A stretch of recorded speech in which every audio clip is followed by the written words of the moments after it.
very warm welcome. 12th October 2015 it is. I do hope that you're enjoying your Monday afternoon. This is WTV News Review. Always a pleasure being your host. My name is Elijah Mwangi. This is where we discuss some of the top stories that are making the headlines here in the country and beyond. Now, here in the country, matters corruption are featuring once again because the top story is all about misused cash. I'm joined by Nelly Milia, one of our news anchors here at WTV. Always a pleasure. Pleasure to Elijah. How was your weekend? Amazing. We should start from there. I had a great one. Spending a lot of time with the kids and going out up and about. Yes. No, I spent my weekend watching sports. Okay. And there was the big game that is yesterday, Kenya playing Mauritius. We're going to discuss that in the sports news. All right. But now the top story, we have quite some shocking statistics or shocking revelation, right, because the figures here, we are seeing that the presidency used 1.4 billion on hospitality alone. That's not enough. We go to the national government and then we see in total they used 4.2 billion on hospitality as well. To the counties, county assembly spent, this is Kisumu, 60 million in 2 years to fund MCA's trips. These are foreign and foreign and local trips. Nelly, we've been discussing these day in, day out about corruption, or rather how public funds is being misused. Yes. What comes to your mind when you see such figures? It actually now becomes an issue of, it's an irritating matter now because look at the teachers, they're trying to get paid. Look at the amounts of money that are being misused. Look at the situation in the country, education levels, health matters, they're all wanting. But the amount of money that is being spent by the government to just splash and spend it on things that really are not priorities, it's quite worrying because like trips for MCAs, when they come back, is there an audit that is done and check that now that you went to maybe a certain country like to China, what did you come back with? What value is it going to give to the Kenyans? Or even your own office. And that's why, in fact, we have the controller of budget, Agnes Odhiambo, calling this as fishy government spending. Because when you look at the figures here, like Foreign Affairs spending 181 million on donations and 79 million to ship household goods, 181 million on donations, where else here in the country we are struggling where to get money. Yes. I think it raises some eyebrows, and it will shock you to note that when you look at the interior expenditure, the Ministry of Interior spent 870 million on legal fees, arbitration and compensation. So I think there is also I don't know how to call it, but someone I think is sleeping on the job, because when you look at 870 million being spent on things like compensation, that simply tells you there is a gap somewhere that needs to be filled. Why should you compensate someone? That means you did something wrong. That's why you're compensating. So I think some of these figures, we can cut them down if we do our job well. Yes, actually, it is very true. We're the ones who are digging our own graves, because if our government cannot spend money wisely in the development of the country, then we will never be in a certain level of being noticed like this is the country people want to invest in. And even if they come in, there's a lot of barriers of growth because corruption has really taken precedence. And you can see even there's a plan to audit judges and magistrates' finances because everywhere that the government is touching, there's some corruption that is being involved. And I can see one of the leaders who's really hit is our governor, Kidero. Everything that he does is being audited, is being watched, is being looked at. And I can see now he's trying to defend even his own, the e-payment that is happening in his docket. Yes. So as much as growth is needed, you still see that there's so many challenges that come with it. Sure. And talking of Kidero, I think Kidero now is on spot check. Of course, him being the governor of Nairobi County, which is the capital city of Kenya, everyone will question every move that he makes. And now the latest, we have Kidero using 15 million Kenya shillings for internet connection that is in the governor and deputy governor's office. A whopping 15 million shillings for internet connection. I may not be an IT expert, but I think this also raises eyebrows because this is according to the 2015-2016 budget estimates, which projects that by 2018, the county would have spent 50 million on internet connections only for the two offices. This is the governor's office and the deputy governor office, and this comes with an additional 7 million allocated for undisclosed confidential expenditures by the inspectorate.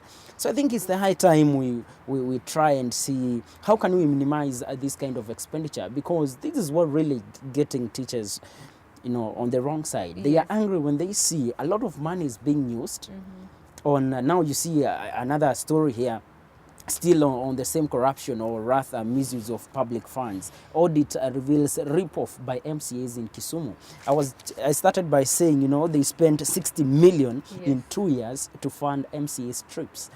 So when maybe Wilson Sossion, who is the SecGen of Kenya National Union of Teachers, sees this, I think you cannot convince him that there is no money to pay teachers. True. It's all about our priorities being upside down. Yes, and I can tell you that's why even right now the teachers union wants to, they're already threatening to strike again if they're not going to be paid the money that the TSC is supposed to for September. They have threatened again that they will down their tools. So. And I remember most of the candidates are starting their Kenya Certificate of Secondary Education today. The major exams, of course, the practical started some times back, but today is a big day when the major examinations are starting. So we would not like such threats coming at such a time that is very serious. So I think when Kenyans wanted this new constitution, and indeed they voted, of which with it came devolution, the point was not to have devolved corruption. True, very true. We wanted devolved funds. And so when we see this kind of a report from the controller of budget, that is Agnes Odhiambo, saying some money, we have fishy government spending, that's a matter that should concern us, because once you looking at Laikipia, you're almost spending $1 million, that is 720,000 on sniffer dogs. Of course, matter security paramount, but I mean, does it mean that we must but it's very clear to take all this money to the dogs? But it's very clear that there's no watchdog for the government. See, the problem, Nelly, comes with I just said that when we voted this constitution, we wanted devolved kind of funds at government, not devolving even corruption, because it was really manifested in the national government. Now, MCAs have a lot of powers nowadays. They are no longer the councillors that we knew. Now they are members of county assemblies.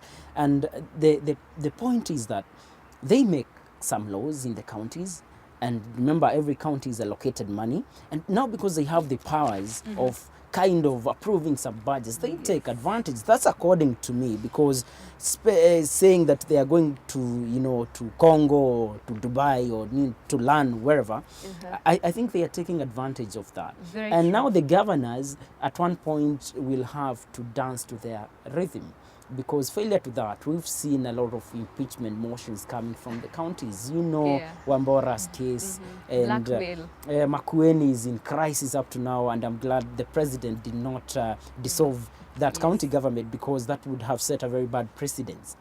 So I think the MCAs should do something about this. I think they are doing badly. Badly, totally badly. And even their reputation in terms of integrity is also on the line. It's not only finances, but even their personal lives and their social lives.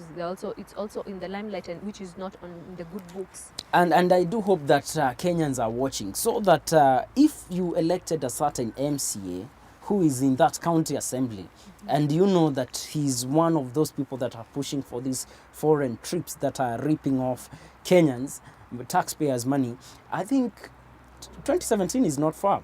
We're just now saying this 2015, 2016. I think it will really be stupid of citizens now to take them back to the office and then start blaming, the state on corruption. So I think Kenyans should keenly follow what's happening and know who is where and who is doing what.